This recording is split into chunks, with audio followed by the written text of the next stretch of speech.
it's Jasper, and today we are going to be reading Chapter 5 of The Princess and the Goblin.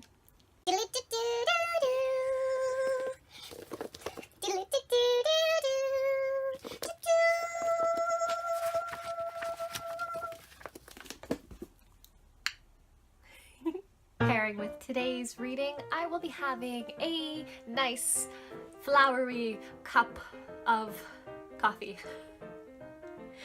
As always, pour yourself something yummy to drink, relax, enjoy, and cheers. Chapter 5. The Princess Lets Well Alone. When she woke the next morning, the first thing she heard was the rain still falling. Indeed, this day was so like the last that it would have been difficult to tell where the use of it was. The first thing she thought of, however, was not the rain, but the lady in the tower, and the first question that occupied her thoughts was whether she should not ask the nurse to fulfill her promise this very morning, and go with her to find her grandmother as soon as they had her breakfast. But she came to the conclusion that perhaps the lady would not be pleased if she took anyone to see her first without asking leave, especially if it was pretty evident, seeing she lived on pigeon eggs, and cooked them herself, that she did not want the household to know she was there. So the princess resolved to take the first opportunity of running up alone and asking whether or not she might bring her nurse. She believed the fact that she could not otherwise convince her she was telling the truth would have much weight for her grandmother. The princess and her nurse were the best of friends, all dressing time, and the princess in consequence ate an enormous little breakfast. "I wonder, Ludi," that was her pet name for the nurse, "what pigeons' eggs taste like," she said, as she was eating her egg. Not quite a common one, for they always picked out the pinky ones for her. "We'll get you a pigeon's egg, and you shall judge for yourself," said the nurse. "Oh, no, no," returned Irene, suddenly reflecting they might disturb the old lady in getting it, and that, even if they did not, she would have one less in consequence. "What a strange creature you are," said the nurse, "first to want a thing and then to refuse it." But she did not say it crossly, and the princess never minded any remarks that were not unfriendly. "Well, you see, Ludi, there are reasons," she returned, and said no more, for she did not want to bring up that subject of her former strife, lest the nurse should offer to go before she had her grandmother's permission to bring her. Of course, she could refuse to take her, but then she would believe her less than ever. Now, the nurse, as she said herself afterward, could not be every moment in the room, and as never before yesterday had the princess given her the smallest reason for anxiety, it had not come into her head to watch her more closely. So she soon gave her chance, and, the very first that offered, Irene was off and up the stairs again. This day's adventure, however, did not turn out like yesterday's, although it began like it. And indeed, today is very seldom like yesterday, if people would note the differences, even when it rains. The princess ran through the passage after passage and could not find the stair of the tower. My own suspicion is that she had not gone up high enough and was searching on the second instead of the third floor. When she turned to go back, she failed equally in her search after the stair. She was lost once more.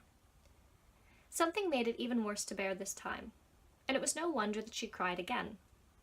Suddenly it occurred to her that it was after having cried before she had found her grandmother's stair. She got up at once, wiped her eyes, and started upon a fresh quest. This time, although she did not find what she hoped, she found what was the next best. She did not come on a stair that went up, but she came upon one that went down.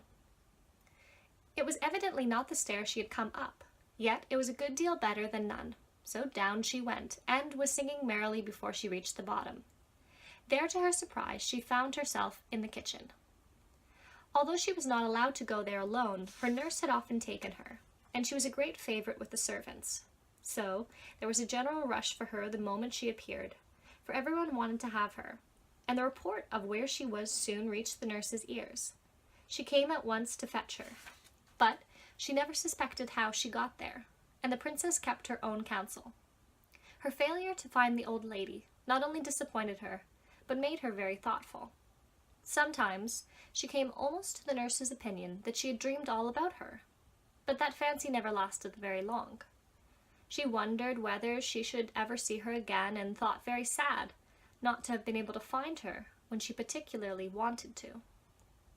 She resolved to say nothing more to her nurse on the subject, seeing it was so little in her power to prove her words.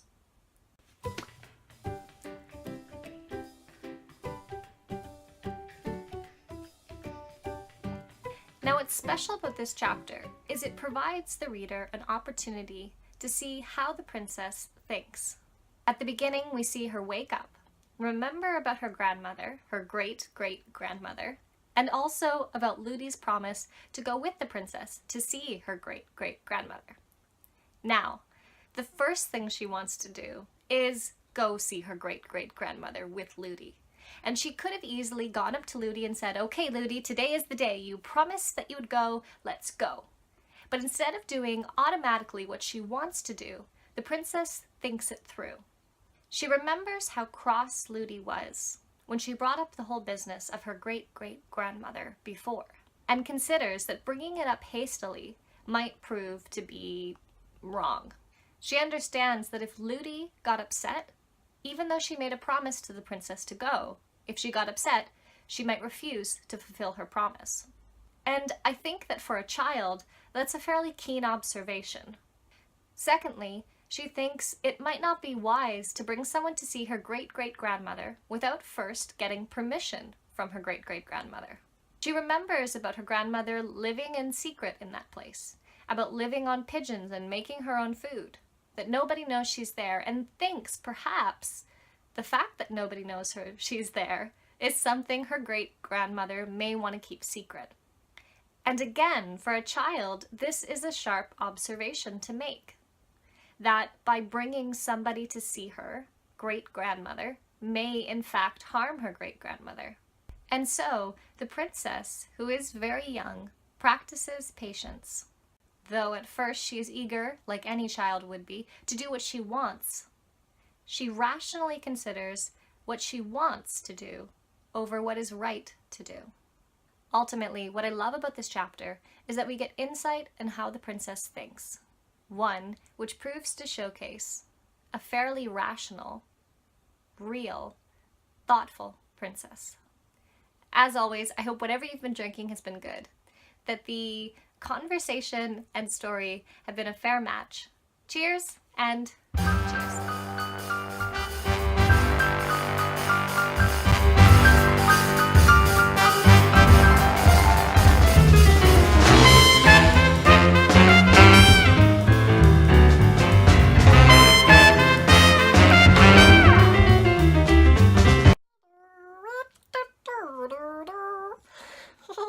And again, what we see in The Princess is a showcasing of